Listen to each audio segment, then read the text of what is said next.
Is there a war coming in the Middle East? Are we headed toward a one-world government, a one-world religious system? Will America be attacked again? Do ancient prophetic texts warn of a time we are living in?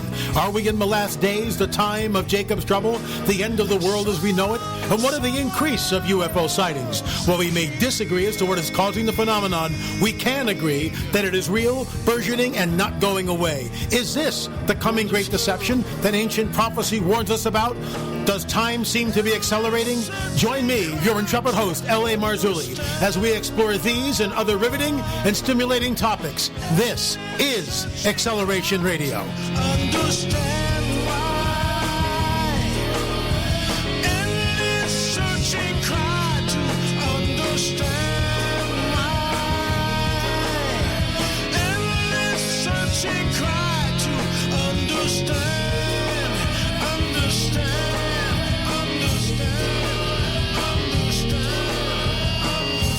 And welcome, ladies and gentlemen. I'm your intrepid host, L.A. Marzulli. Another episode of Acceleration Radio right here on KGRA, also on our YouTube channel, L.A. Marzulli.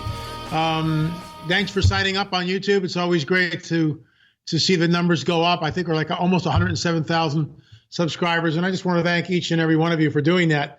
Tonight is Ask L.A. Anything, but there's stuff I want to get to beforehand. This was on the Drudge Report. David and Goliath.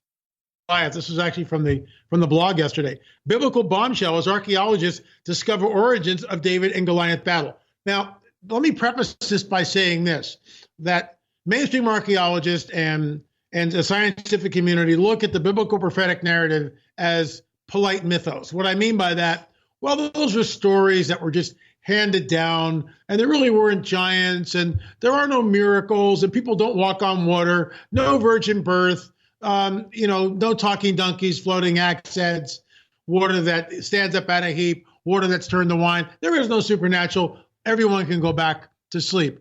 Kind of like what Bernie Sanders wants to do, is just tax everybody into oblivion so we can have his dystopian nightmare of socialism. Folks, I got to tell you, and I'm already digressing. If one of these clowns gets in, no matter who it is, America as we know it will cease to exist. And I'm going to do a special PPS report on this probably early next week.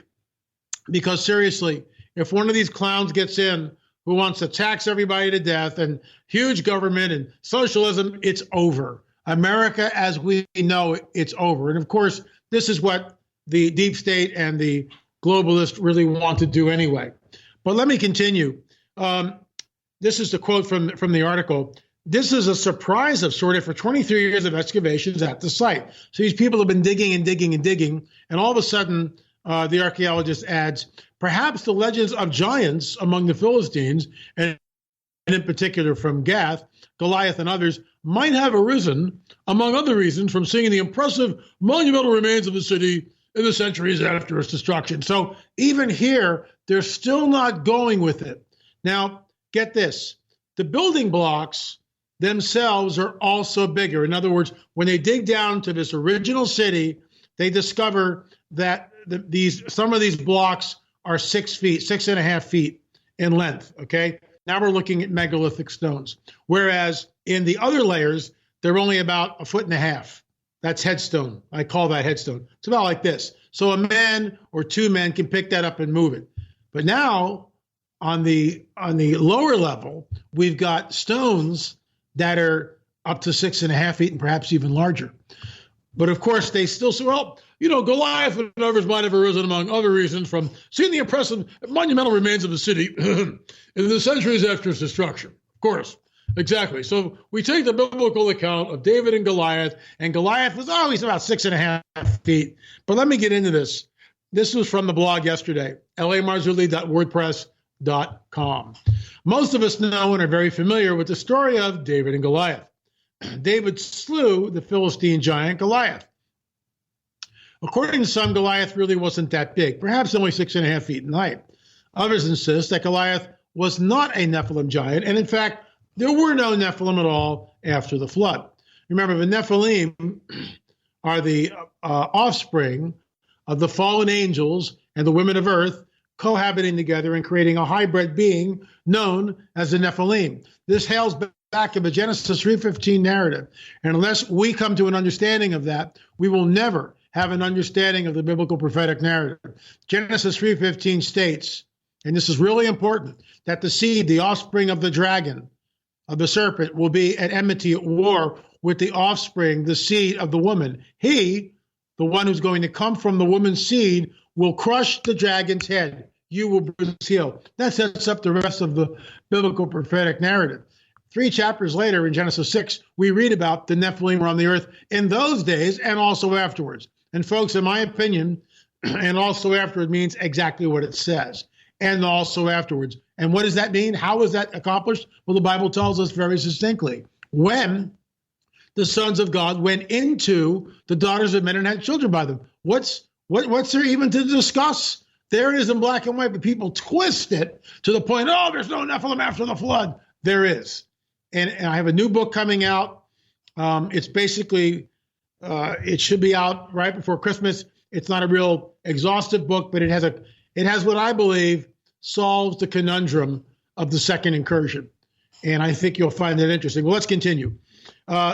Goliath, in my opinion, is the Nephilim when I would put him well over 9 feet. This recent archaeological find in the city of Gath is mind-blowing. Here's why. The blocks of the older city are bigger and measure up to 6.5 feet in length. Compare this with the newer blocks, were essentially head-side stones about 1.5 feet. So how and why did these ancient builders use these larger stones? They used them because they were capable of moving them. It wasn't hard, and I would add, they had the giants to do it. In our best-selling book, On the Trail of the Nephilim, we combined volumes 1 and 2, as well as our DNA evidence on the Paracas elongated skulls. Folks, giants once roamed the land, right here in the Americas. In our new film series, in which they are now 3 installments, delve into this. And we're going to get into this in just a little bit when we get into the whole Ask LA Anything. But I got to tell you, folks, this is why I'm on the trail. There is, in my opinion, a history which has been completely covered over, deliberately obfuscated, and in some cases it's hiding in plain sight. Just like here in the States, it's hiding in plain sight. Go to Cahokia and ask the archaeologists, how was this done? One basket full of dirt at a time. Oh, really? How did the advanced mathematics that we see in the mounds in Ohio, where did that come from? Who figured out that the lunar cycle was 18.5 years? Where did that come from? And on and on and on it goes. And that's what's so incredible, that when these archaeologists who are trained to hold to a certain worldview, which, by the way, in my opinion, is a non-supernatural worldview, they do not believe in anything of the supernatural, which is why they can't go to giants, because that would hail back to the biblical prophetic narrative, and that means it's a supernatural world. And if there's a supernatural world, then what else does that mean to these people who are, for the most part, ardent Darwinists and situational ethics? But I digress. The bottom line is, folks, it is a hidden history. In my opinion, David and Goliath is very real. The biblical prophetic narrative is absolutely right on, spot on, and it tells us the Nephilim were on the earth in those days and also afterwards. But I want to get into my presentation here today, and let me just switch slides here, and I'll get into it. Recently this came out, and I was going to talk about this, and may have touched on it in PPS report. In fact, I'm sure I did, but I want to bring it up again. We have to ask ourselves, why is the elongated skulls, as you can see behind me and in front of me, why is this in the news at all? I mean, who cares, right? I mean, who cares about this? Is it a managed agenda? Are the powers that be, LA's got his conspiracy hat on, careful. Isn't it funny? Let me digress here for a second. Isn't it funny that anyone who has an alternative viewpoint to what the mainstream weasels in the media tell us that we're supposed to believe, we're conspiracy theorists. So if I look at the Epstein murder, and I don't believe in the official narrative that somehow Epstein's cellmate is moved on a Friday. The 2 cameras that are in front of Epstein's cell somehow don't work. The guards that are there aren't really guards at all. They fall asleep. They miss their rounds, and on and on and on. Just all coincidence, right? It's all mysterious visitors, and he hangs himself with a bed sheet how is that done? And of course, all this now is like, oh, but that was yesterday's news. Just let's look at Hurricane Dorian, and we'll just talk about that. So it just amazes me how all this is deliberately managed. So anyone who has an alternative viewpoint, like myself, that Epstein might have been murdered, we're conspiracy theorists. In other words, if you do not hold the party line, then you are conspiracy. That's what these people constantly label anyone who has a different thought. So in other words, if I'm thinking, if I don't believe in your narrative and I'm thinking for myself, I've got my thinking cap on here, it's sort of a leather deal, and I'm thinking for myself, whoa, and I have a different opinion, I'm a conspiracy theorist? Really? This is what we've sunk to in this country? Once again, folks, if these weasels get in, and if they don't prosecute Comey and Brennan and all these clowns in the DOJ and the FBI, we're hosed there too, because they got away with basically a soft coup on the president of the United States. But I digress once again. So let's get out of the rabbit hole and get back on track here. This is an elongated skull. This is a one-to-one creation done by our good friend Joe Taylor. I'll just spin it around here. You guys can take a look at it. We're supposed to believe this is cradle headboarded. This is a normal skull. These are all plastic, by the way. And as you can see, that it's a completely different shape. So we're supposed to believe that they take a child's head and crush it. But as we will be showing in our new film, which is coming out hopefully before Christmas, literally about the DNA, what we discover is that, wait a minute, you can't crush the rear plate, the rear of the head. And I'm just going to take this off of here, and I'll show you what I'm talking about in just a second. So this is the occipital plate back here. So you can't push this back and against the foramen magnum, which is right here. You can't do that without killing the child. We've had doctors, medical people, nurses, anthropologists, archaeologists come on the record and state unequivocally that this can't be done. So here we have the size of the foramen magnum. You can see it right here. And it's not where the Dowell hole is, it's this whole area right around here. But look at this, and I'll hold it up next to a normal human skull. And I want to thank Dr. Michael Alday. Just look at the difference. I mean, just look at the difference. Look at where the foramen magnum is in this skull, in the center, and look here. Look here. I mean, we are looking at something completely different. Is this a result? Am I supposed to really believe that this is a result of cranial deformation, cradle headboarding? Is that what I'm supposed to believe? Or is it something else? Notice the eye sockets, how much larger they are. So this is what's amazing to me, is that this narrative is constantly being thrown up to us, and anyone who has a different theory like we do, we're conspiracy theorists.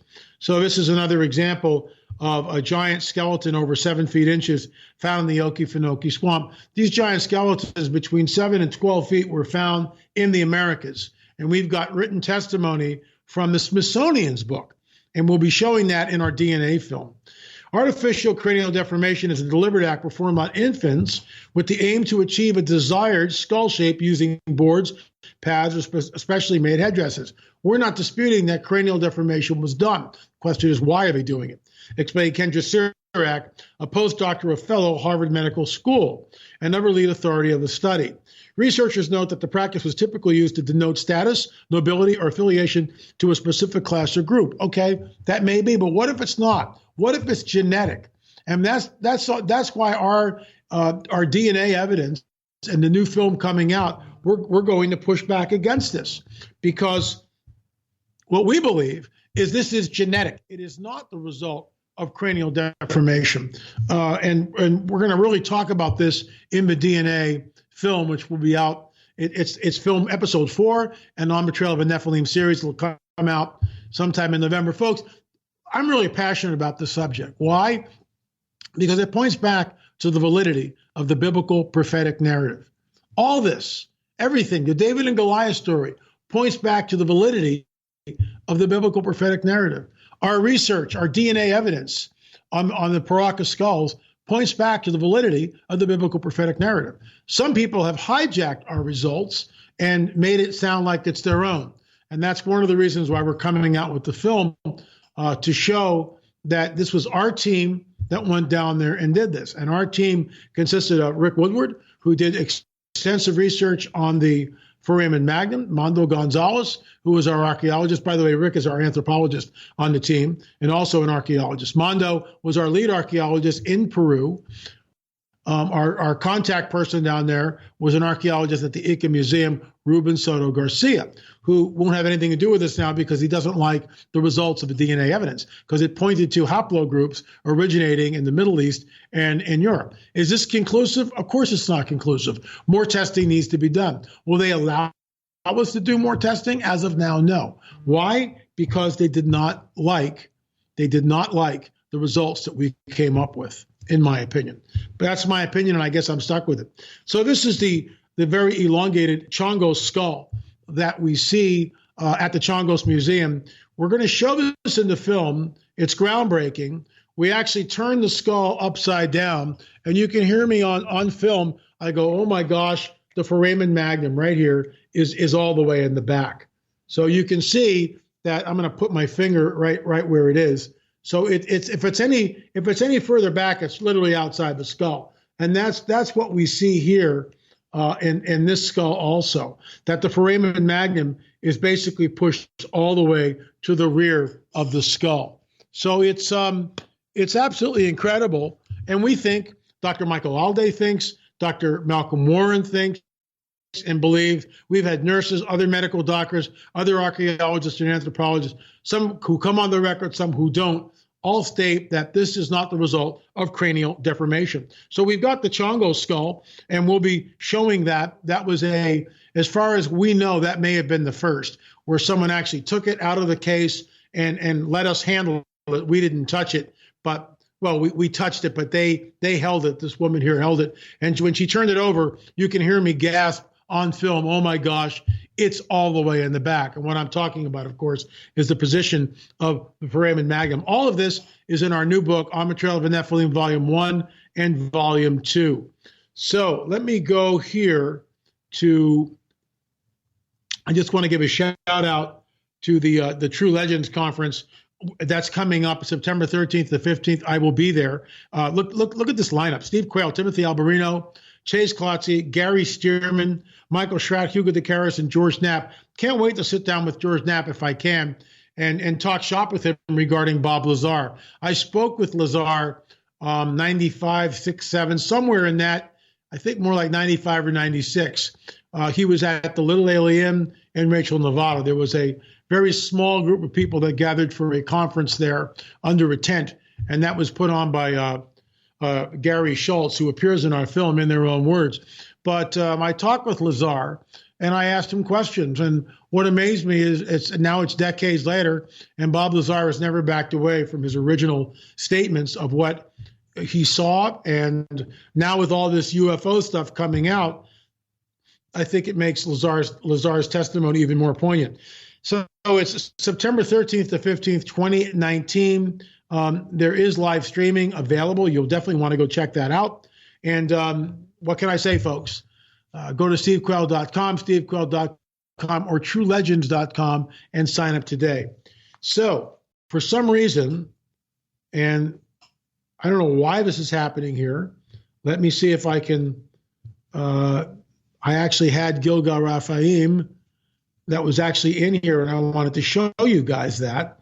So let me see if I can just get rid of all this stuff for a second. And somehow, there it is, interview with the Golan. But as we can see here, and I apologize for this, I had all this completely queued up. Okay, so let me just go here since I have it. And this is the Golan Heights. And we were there several years ago. Let me go to full frame. We were here several years ago, and I flew my drone about at least 300 feet up, about 250 to 300. Any higher than that in the Golan, and they can launch a rocket or whatever, and kind of knock you out. So this is Gilgal Raphaim, the Circle of the Giants. You can see it's down below here, and we're just like little ants. Look at the concentric circles that you see. It's about 42,000 tons of basalt rock, and in the center, right there, is a chamber. And Mondo Gonzalez and I went into the chamber and we filmed there.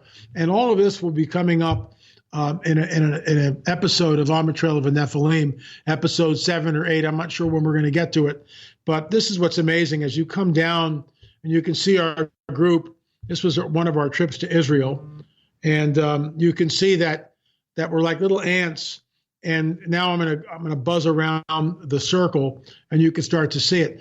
Gilgal Raphaim, the circle of the giants, thousands of years old, and it begs the question: where does all this stone come from that you see here? It's not lying on the surface. It's not lying on the surface. So where did it come from? And 42,000 tons. That's a lot of rock. And you can see as I'm going around the circle. And again, when you're in this and standing at ground level, when you're a 6-foot man, you don't see any of this. You don't appreciate what's been done here. Is there a tomb underneath that chamber? I would say yes. To the best of my knowledge, it's never been excavated, and more than likely never will be. But it'd be great if the Israelis could actually do something like that. So what we see here, of course, is these incredible concentric rings, the circle of the giants. Interesting enough, Og, the king of Bashan, I believe he was a 13-footer, 12 to 13 feet. So, I'm a 6-foot guy. When I stand next to an ex-basketball player who's about 7 feet, it's just absolutely mind-blowing, because when you go up, you go out. So can you imagine adding another 6 feet to a 12 or 13-footer? That's twice my size. And I believe Goliath was at least 9 feet. And that must have been terrifying as someone like David. So let's see where we are here. And we filmed extensively all through the area and talked to our guide, and Mondo and I went down into the chamber. So I'm landing a drone. Let's go back up to the top. That's the aerial view of it. And that's just incredible. You can really get a sense of what you're looking at. Again, who is the prince of the power of the air? And why is it that so many of these sites can only be seen and really appreciated from the air? And that's exactly what we see here. Only from the air can you see it. Again, when you're at these sites, looking at these sites, remember, you need to pray up before you go in and pray up when you go out. In my opinion, and that of Russ Dizdar and others, these are highly charged supernatural sites. Something went on here. I believe very ritualistic stuff went on here, and more information needs to be done on it. But I'm going to move on, and I just thank our guide for taking us there. And it's at the Golan, and it's very impressive. So let me go back to Skype, let me go back to right here. And I'm going to do a Jingoes commercial, because guess what, folks? It's that time. Let me go on the full screen here. And thanks for your patience. It's, I'm like juggling between my blog, which is on the internet, slides that you see here, and then sites like movies, which was supposed to be embedded and are not. But anyway, let's get on to the good stuff. www.buyjingles.com. Folks, we get testimonies from people just like you who are watching on YouTube and listening on KGRA. They buy Jingos, and they do that by going to www.buyjingles.com, and they take it. They test it out. And I get it. When people get, is this stuff really going to work? And what I love about it is when people write testimonies, and this is one. Now, you'll notice over here on the left, you can see all the spots on the rug. On the right, there's no spots. This is the testimony from Veronica. Hi, LA, how are you? Enjoy watching your videos, a great education tool for our family. Keep up with what God stirs you to do. I appreciate that, Veronica. Thank you for your prayers, and thank you for writing such a kind thought. Sending you a couple of pictures of before and after results of my carpet. This wasn't my first time using Jingos. I have used Jingos in small area spas, but this time I decided to use it on cleaning my living room carpet. My husband is super happy. The carpet looks new, but it's just absolutely A1 clean. It removed years of dirt, oil spots, and even toy slime. Wow, wow, wow.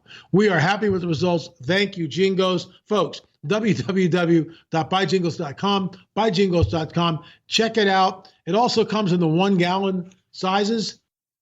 And you know what? We use it here all the time. And a friend of ours said, why don't LA, you need to do your own video. You need to get some grape juice or something and pour it on something and spray the jingles. And that's what we're going to do perhaps next week, maybe before we go to the conference. So www.buyjingles.com, buyjingles.com. Folks, thanks for listening to Acceleration Radio. Keep it right here. We'll see you on the other side of the break.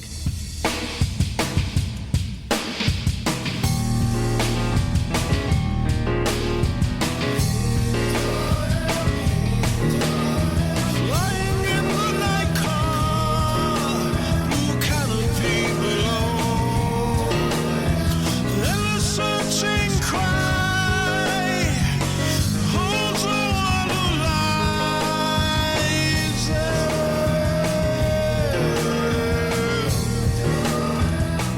The 2019 True Legends Conference with Steve Quayle, George Knapp, Chase Kletzky, Michael Schratt, Timothy Alberino, L.A. Marzulli, Hugo DeGaris, and more in Branson, Missouri this September the 13th through the 15th is sold out. But wait, you can still join us as Gen 6 Productions invites you to the 2019 True Legends Conference virtually.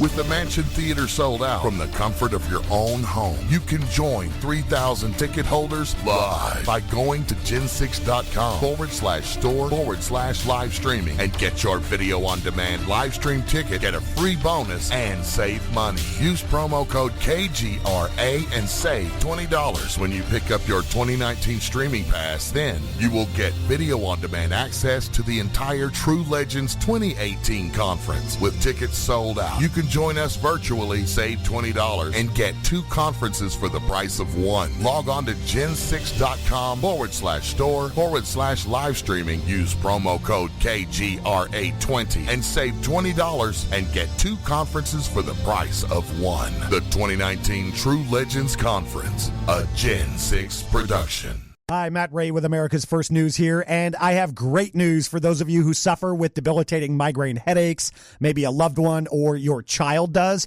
MigraLeaf, the nutritional migraine supplement everyone's talking about, now can be found at the Vitamin Shop stores nationwide and Meijer in the Midwest. For almost 2 decades, hundreds of thousands of migraine sufferers have benefited from MigraLeaf, and thousands of neurologists and headache specialists recommend it. Why is it popular? It's drug-free and addresses the specific nutritional needs of adults and children who suffer migraines. What's even better, MigraLeaf comes in a formula you can take daily and one on the spot as needed. So if you get migraines, get your life back on track. Go to MIG911.com. That's MIG and the numbers 911.com.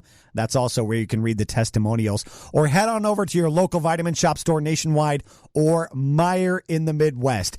If you get migraines, do yourself a favor. Change your life with MigraLeaf. Are you intrigued by Paranormal Talk Radio? You'll love the new Paranormal Radio app from TalkStream Live.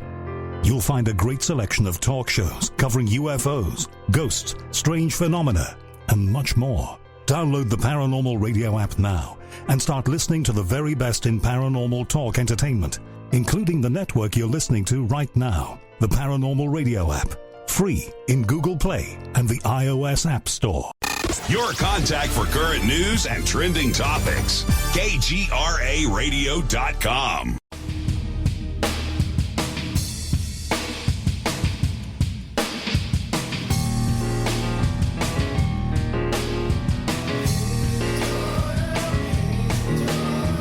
Lying in the night car, blue canopy below, and a searching cry holds the one who lies there.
understand why. Endless searching cry to understand why. Endless searching cry to understand. We're back, ladies and gentlemen. Thanks for tuning in. I'm your intrepid host, L.A. Marzulli. This is a new Acceleration Radio right here on KGRA and also on YouTube on the internet. You know, I don't know how long it's going to be before they eliminate me. I'm not looking for that, but you know, it's just a matter of time. I'm a conservative Christian voice. They hate what I have to say. You know, let me before I get into this, Ask LA anything. We've got about 20 minutes here, something like that, 25 minutes. So we got a little bit of time. But what amazes me is when I go and I meet people at conferences, and I'll just say like a UFO conference that we were at in the Ozarks, which was incredible. I was a keynote speaker. But I get from some people, because they think they know what I'm about, but they've never really spoken to me. And it's almost like I've got leprosy in some way. What's he going to do? And in fact, some of the other speakers go out of their way to ignore me, to stay away from me, not to have any contact at all. What are they? I'm a warm, fuzzy bear. What are they afraid of? What are they possibly, they think I'm so dogmatic, maybe because I believe in Jesus, I believe in prophecy. I mean, I don't know. But I always find it sort of humorous when my mere presence intimidates people because of my belief, because of my worldview. I mean, are we so afraid of free speech in this country that we have to start eliminating people? In other words, if I stand up and I say gay marriage is wrong, marriage is between a man and a woman, and that the Supreme Court ramrodded that down our throats when the people of many states said no, they didn't want gay marriage, but now it's here, all manipulated by the deep state. Does that mean I'm homophobic? No, it doesn't. It just means marriage is between one man and one woman, like it's been for thousands of years. But if I say that in our new politically correct society, that's hate speech. It's not hate speech.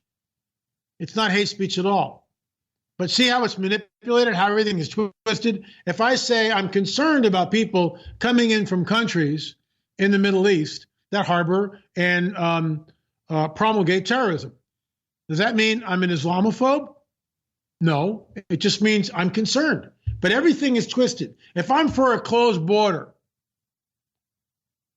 build the border wall, does that mean that I'm a xenophobe? No, it doesn't. It just means that we should have control of our borders, like our Constitution and our bylaws and our laws state. But see the way everything's twisted? Everything is twisted today by the mainstream media to the point where everything is up for grabs. This whole Green New Deal thing, terrifying to me. The whole idea of climate change, biggest bunch of hooey, and they can never get the results. They really can't get scientific data on climate change because, things cycle like this. In fact, what they're stating, some of the stuff I've been reading, this may be the coldest winter on record. Oh, it's climate change. Oh, my God. Really? If it's climate change and Obama really believed it, as Tucker Carlson stated a few nights ago, why is he spending $15 million on a mansion on Martha's Vineyard right on the ocean? Surely climate change, the oceans are going to get warmer, LA. The ice cap's going to melt. And pretty soon it'll be over because the oceans will be rising up and, oh my gosh, the Obamas will lose their health on Martha's Vineyard. What are we going to do? Oh my God. I mean, seriously? Seriously. Where does Obama get $15 million for crying out loud? Isn't it funny? How's your big carbon footprint, Barack and Michelle or Michael? Sorry. But how big is your carbon footprint? Where's Al Gore when you need him? To go in there and go, guys, you should be living in a small hut, maybe about 600 square feet, instead of this huge mansion for $15 million. It's just amazing. And then all these politicians, like the Royals. Why do we even hear about the Royals in this country? Who gives a flip about anything that the Royals do? Spoon-fed, thank you. Silver spoons. It's ridiculous. Totally absurd. That's why it's in our Constitution. No one will have a title of royalty. That's why we got rid of all that nonsense, because you get people like Andrew and Philip and all these guys, the royal baby. What is the royal baby going to do now? I say, there he goes. Who cares about the royal baby? I wish the royal baby well. I wish no ill will to the baby. But what about the millions of other babies? See what I mean? Why is this child get parental treatment because it's royal LA. It's royal, yes. It's been bequeathed by God. No, it hasn't. A bunch of guys got together and did all this nonsense. It's nonsense. Royalty. That's what I think of that. Let's get on with this. My question to you, LA, is why you don't hire a map dowser. Well, first of all, I'm a little weird with dowsing. And I've seen it done, and I'm not sure what I'm looking at. There is a magnetic field in the earth. And when you get two copper pipes and you put a copper rod in each pipe, there's no manipulation. You're just holding it like this. And when you go over, these are the rods that say, when you go over something that's charged, they'll cross themselves like that. So some Christians look at this as, oh, it's witchcraft. I don't think it is. I think that the earth has a magnetic field. There are certain magnetic anomalies that compasses can do things. So dowsing may have something to it. So he goes on. He writes, I live in Chillicothe, Ohio. After reading the aforementioned books, and he read Zechariah Sitchin, he read my book and Fritz Zimmerman's book, On the Trail of a Nephilim, and he says, great read, by the way. That's right here, folks. Thank you very much. I find dowsing something of interest. I just received three of your DVDs on the mounds Tuesday of this week. I've only had the opportunity to watch Volume 1, but I'm impressed. Great job. Thank you, John. After reading Volume 1 of your book, I made the drive to Newark, Ohio. This is where it gets really cool. I just want to show you guys something here real quick. Let me move this around. This is the whole Megillah right here. This is Volume 1 and Volume 2. Over 600 pages, full color photos. Let me just look at that. Sacsayhuaman, Peru. And you can get this by going to lamarzulli.net. Yes, another shameless plug, LA. I can't even believe it. But, I mean, there's so much information in that. 600 pages and 350 full-color photos. So this is what he says. After reading Volume 1 of your book, I made the drive to Newark, Ohio. I asked a worker who was there, who built this? I almost laughed when he stated that it was American Indians. He stated that his friend is an Indian, and he said it was so. Sure. I then asked, why would they build a stone road straight and true all the way to Chillicothe? Then the guy just kind of ignored him and just went back to his work. It was at that point I left these people to walk around. I pondered asking when it was built and if it were during a time that horses were extinct in this country. I was going to follow that up by pointing out if there were horses unshoed, no doubt, that riding on that road would be detrimental to the horses. I figured I would get nowhere and left. And of course, he got nowhere. I better end here. I work evening nights, so I miss everything on the radio. Thanks for reading this and have a nice day. Keep searching, John. John, let me just say this, that when Native Americans went into the Great Circle Mound, let me back up. When white settlers came into the area of Newark, Ohio, and they discovered, they saw the mounds, the Circle Mound, the Octagon Mound Complex. And we owe a debt to Squire and Davis, that's right under here, Squire and Davis, who surveyed these mounds. They were taken aback by them, and they went to the Native Americans who were living there and said, who built these? The Native Americans, this is a matter of historical record, stated that we don't know. They were here when we arrived. And of course, archaeologists have taken all this, and no, it's not a lost race of people or whatever, or a lost race of giants who built them. It's Native Americans. And this is what they say. This is what we're supposed to swallow. And God forbid, if we don't swallow it, we have just, we're conspiracy theorists, complete with tinfoil hats. They say that Native Americans built the mounds, but they simply forgot that they had done so. And we get into that. And, folks, I mean, I keep plugging this stuff, but these are all three of the videos in the On the Trail of a Nephilim series. And we get into this whole thing. That's why we make the films, to expose all this stuff and show it. We bring in experts who look at the mathematical mysteries of the mound builders or the supernatural implications of the mounds. This information, as John stated, there's a lot there. I hope I answered your question, John, but the mainstream archaeologists will never admit that they're wrong because there's so much at stake. Again, they can't admit in the supernatural because the moment they do that, then they blow themselves out of the water. Because if there's something supernatural going on here, if people from the Middle East came over and constructed these mounds, it throws their entire paradigm literally out the window. Hello, LA. Unfortunately, I do not get home from work in time to catch your radio show. So an email reply, if possible, would be appreciated. I wrote this person back, Linda, and basically said, Linda, you can go on YouTube, L.A. Marzulli, that's our channel, and you can watch it on YouTube at your leisure. My question for you is, why do you suppose science already accepts and promotes dinosaurs but not giants? It seems as though great lengths have been taken to conceal the bones of the giants but not the dinosaurs. Well, science really didn't start looking at the dinosaurs until, the 19th century, 18th century. And they started looking at these ginormous bones and wondered, what was here before us. Look, there's a hidden history. Our written history goes back, again, into the Middle East area, 10, 12,000 years ago. Some people will differ. 6,000 years old, LA. Look, this place is a lot older than 6,000 years. Trust me. And a lot has happened in this universe. And who knows really what our origins are. I believe in the biblical prophetic narrative. I believe in the God of the Bible. I believe that Jesus spoke everything into existence, just like John says, that he spoke everything into existence. He made everything. Without him, nothing that was made was not made. So he created everything. Jesus spoke everything into existence. But I believe that they're afraid of the giants because it hails back to the biblical prophetic narrative. And I stated that in the first half of the show. Giants roamed the earth. Giants were here. We've got the historical record, which is actually found in their book, in the Smithsonian. And these people state that they discovered 7-8 footers, giants. The one I found out on Catalina Island, that's my discovery, although other people have taken credit for it. L.A. Marzulli discovered that. And see, this is why I have to say it, because everything is so convoluted. You can go on YouTube and some guy has borrowed the pictures, stole the pictures or whatever, and created his own YouTube video and acts like he discovered it. That's my photograph, which I discovered out on Catalina Island and published it in my book, On the Trail of a Nephilim. So that was a 9-footer, slightly under 9 feet. Basically, we can round it up to 9 feet. And that corroborates Ralph Glidden's story that there were 9-footers that he discovered out on Catalina Island. He wrote about that. He discussed it. He said he discovered 9-foot skeletons, and lo and behold, we have a photograph of that. That photograph, by the way, folks, in my opinion, was never, ever supposed to come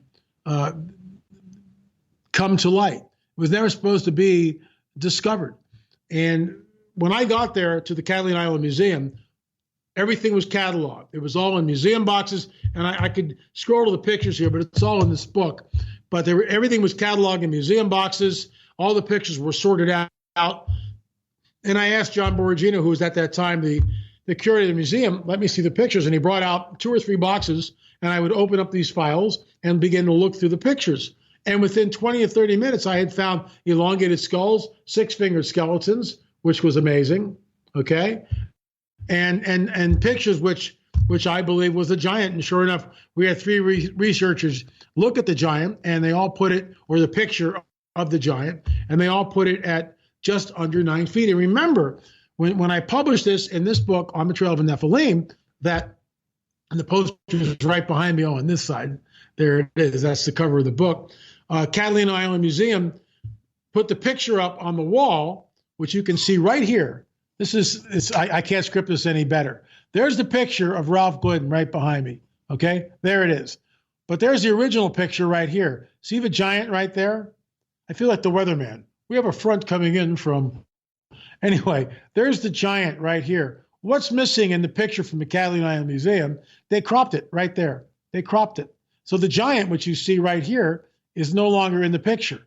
And then they wrote a hit piece. So when Richard Shaw and I got there and we saw this, we fell out. We couldn't believe it. Oh my gosh, they cropped the giant out of the picture. Since then, in the new museum, they have this picture here, and it's blown up to about the size of this picture right there.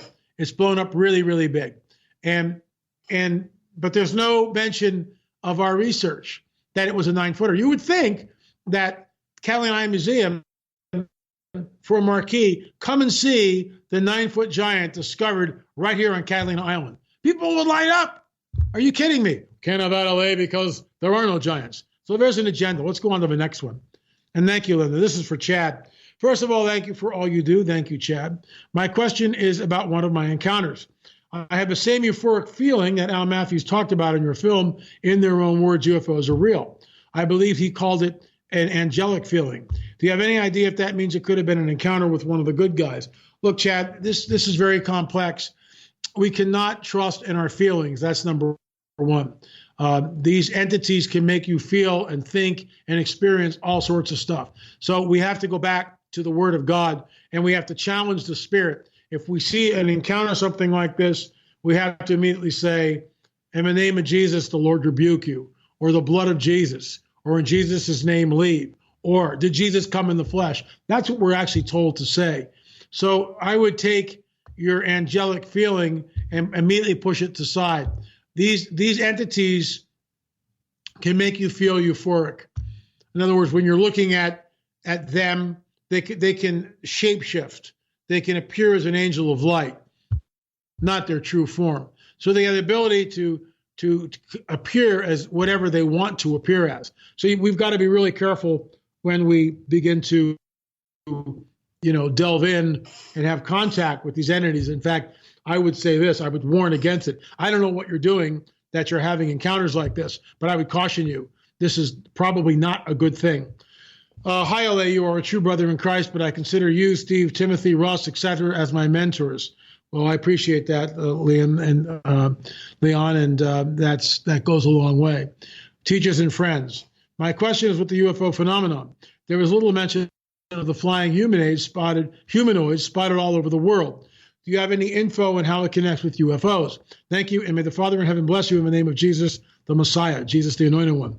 I've got pictures of flying humanoids. I've seen them. People have sent them. By the way, if you have pictures of UFOs or flying humanoids, please send them to la@lamarzulli.net, la@lamarzulli.net. We'll show them right here on Acceleration Radio and discuss them.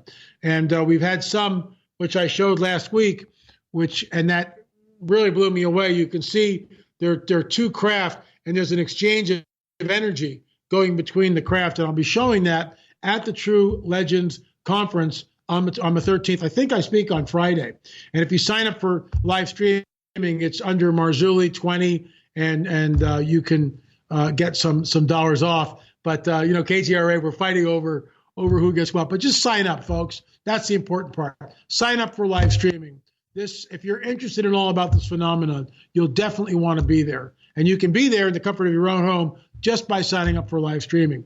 So yeah, flying humanoids, they're all over the place. They're really bizarre. I would go back to the demonic. That's what I think that we're looking at. In some cases, flying humanoids can also be brujos, witches. They have the ability to do things like that, believe it or not. They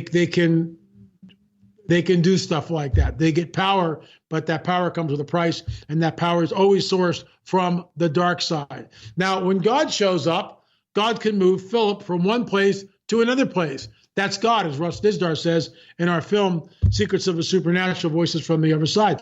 I'm quoting Russ directly. God moved Philip from one area to another area. That's God. But there's always a counterfeit, and the enemy is a master at counterfeiting. So let's continue. LA, good morning. I hope all is well, and my God sends you holy protection. Folks, I got to tell you something. Let me just stop right there. That because of what I do, what we do here, the attack index is we're under constant attack. What I mean by that is the enemy hates what I do, hates this show, hates PPNS, hates our films, hates our books, hates our research, hates everything that we do, wants to rob and kill and destroy us, just like he wants to do to you. We're definitely in the crosshairs. The attack index right now for me has basically been an ongoing 3 to 6, pretty much for weeks on end, and it gets weary. I covered your prayers and would thank you for them.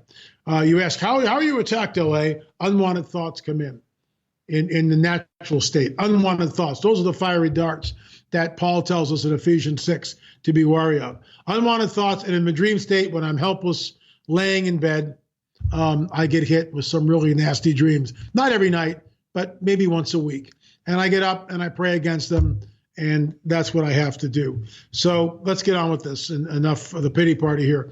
I'm wondering, all the people believing the mantra the communist Democrats are using, like free education for all, red flag laws? Are they under a strong delusion believing good is evil and evil is good? Look, that's exactly what's going on here. We're in the end times, and where evil is called good and good is called evil. So if I say anything against homosexual marriage, I'm a homophobe.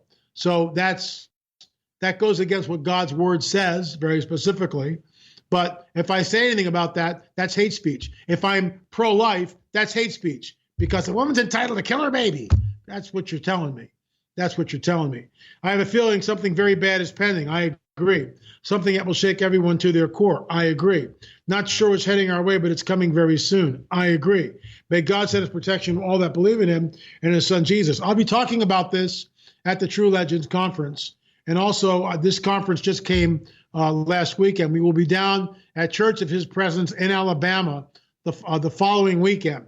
So we go from the 13th and the 15th at Branson. The following weekend, we'll be down at Church of His Presence. Go to the blog, lamarzulli.wordpress.com. I'll have new information up on that. Something bad is coming, and I'll talk about that at Branson. But briefly, we have already hit the second rung of a disclosure ladder. And the second run was Luis Elizondo on Tucker Carlson. When Tucker asked Luis Elizondo, does the United States government have in their possession wreckage from a crashed UFO? Elizondo looks right at the camera like I'm doing now and says, yes, they do. Come on, guys. Not a peep out of the church for the most part. Something is coming. That something is called the coming great deception. It's a term that I coined in the On the Trail of a Nephilim series way back in 1999. I believe I may have been the first person to actually call it that. And I believe it inexorably fits in and dovetails with the Second Thessalonians chapter, that the apostasia, that do not be troubled in word and deed, that the day of the Lord is coming, are gathering to him, for that day will not come until the apostasy occurs, and then the falling away, the apostasy will happen. And then the man of sin will be revealed. So you have two things happening. You've got the apostasia, the great falling away, and then you've got the Antichrist being revealed. But there's a gap. Is it 1 day? Is it 2 days? Is it a year? Is it 5 years? The falling away happens first, and then the man of sin is revealed. But we don't know what the time frame is there. And it could be a lot longer than 1 day. I have reconciled that by believing this. We go up, they come down. We go up, they show up. What I mean by that, many prophecies have dual meaning. So yes, there is an apostasia. There is a great falling away. But here's the deal. How many Christians globally, out of the 1.5 billion, it might be more now, are actually born again and spirit-filled, born from above? And that's something that I can't answer. Only each person has to go before them. But when Jesus sits down with Nicodemus, and our pastor here at Calvary Chapel, Oklahoma City, Pastor Ken, pointed out, when Jesus sits down with Nicodemus and he asks, Nicodemus, how can I be, born again? He didn't know. Born from above. That's what it means. Born from above. And these are Jesus's words. Unless a man is born again, he could not enter the kingdom of heaven. So the apostasia could have a dual meaning.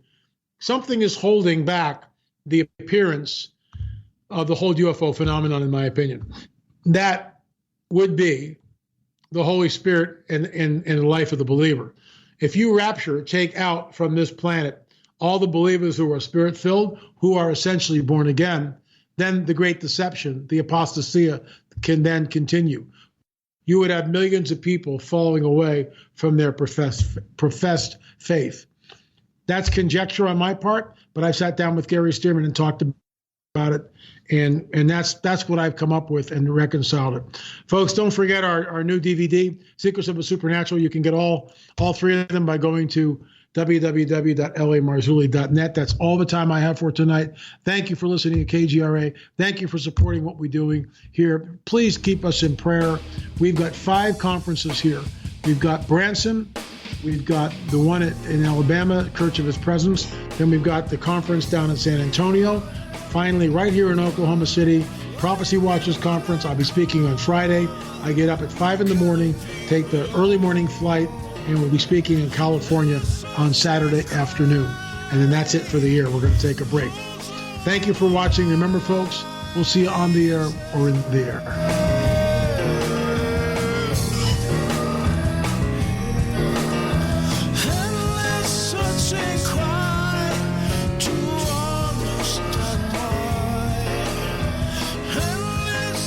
watching quiet.